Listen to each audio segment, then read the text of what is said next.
His story is one of the most remarkable of any world leader. Few in history have endured oppression with such little rancour or overcome the oppressor with such little bloodshed.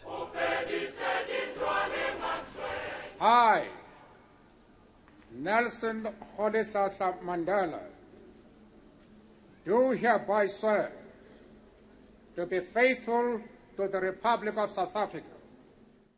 In May 1994, Nelson Mandela, the man white South Africa had imprisoned for nearly 30 years, was sworn in as the country's first black president. Through his dignified and courageous leadership, the African National Congress had broken the stranglehold of apartheid and transformed South Africa into a multiracial democracy.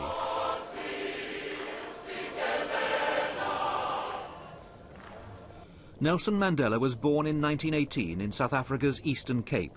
He was the son of a tribal chief. He qualified as a lawyer, and by 1952 he'd set up a legal partnership with a man who was to be a lifelong friend and ally, Oliver Tambo. Together they campaigned against apartheid, the exercise in social engineering under which South Africa's white minority, in charge of the country's military as well as economic forces, brutally crushed the human rights and aspirations of the black majority.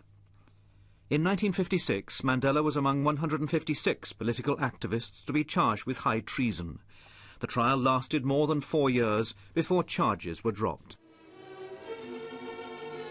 In Johannesburg, premier city of South Africa, thousands of coloured people went to attend a protest meeting called by the African National Congress.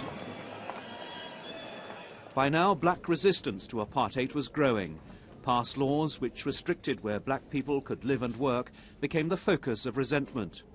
Past books were burned as Mandela and others organised demonstrations against apartheid's leaders. I despise them because they were despised by the entire world. They dressed in beautiful suits, silk shirts and silk ties, but they were beautiful outside and full of evil inside. The Sharpeville massacre in 1960 forced the ANC to change strategy. 69 people died when police opened fire on black demonstrators. The ANC was outlawed, Mandela went underground, and peaceful resistance became a thing of the past. There are many people who feel that it is useless and futile for us to continue talking peace and non-violence against a government whose reply is only savage attacks on an unarmed and defenseless people. Mandela undertook a campaign of sabotage against the state. He was eventually arrested and charged with conspiracy to overthrow the government. At his trial, he made a 3-hour speech from the dock. A tape of it was discovered later. This, his final plea for freedom and democracy for all South Africans, was to echo down the 27 years he was to remain a political prisoner. It is an idea for which I hope to live for and to see realized. But my Lord, if it needs be, it is an ideal for which I am prepared to die. Sentenced to life imprisonment, he was sent to Robben Island, a top security prison in Cape Town's Table Bay. Photographs of Mandela were banned from publication. To quote him was an offence. But, astonishingly, he wasn't embittered by his long imprisonment. We soon grasped the fact that we are not conducting a struggle against individual whites. We are fighting a principle, fighting white domination. And in the course of that struggle, we can even form friendships with people from the other side. Outside, time was running out for apartheid. With the ANC leadership in jail, even the children of Soweto were now helping to sustain the revolution.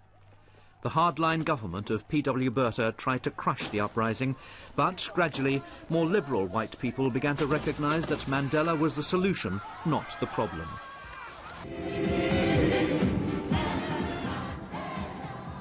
An international campaign was begun for the release of Nelson Mandela as, around the world, governments imposed sanctions on South Africa.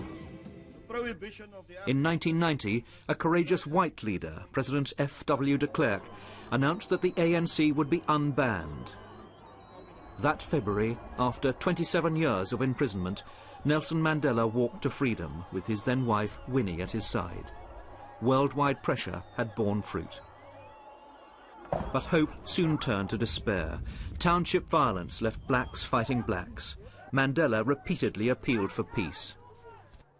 Take your guns, your knives, and your pangas, and throw them into the sea. Mandela's appeal was largely ignored. Black people were massacring each other, even as Mandela was negotiating a new democratic constitution. The country's first multiracial elections in 1994 resulted in a landslide victory for the ANC. Millions enjoyed their first taste of democracy. People from all races welcomed the vote as a new beginning for the country. The process of national reconciliation was helped by the Truth and Reconciliation Commission, which gave the victims of apartheid the opportunity to tell their stories and, in some cases, to confront their oppressors. What kind of man, listening to those moans and cries and groans, what kind of man is that? It was a painful process for everyone.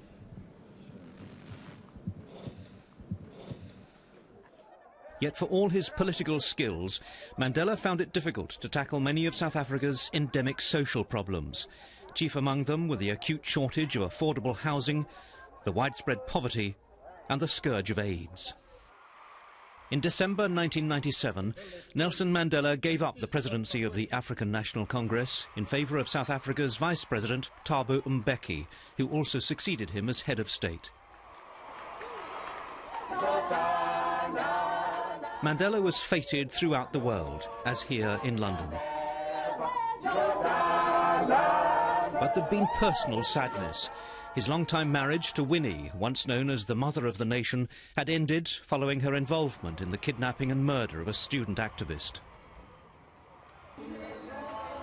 In 1998, at the age of 80, he married Graça Machel, the widow of the late president of Mozambique.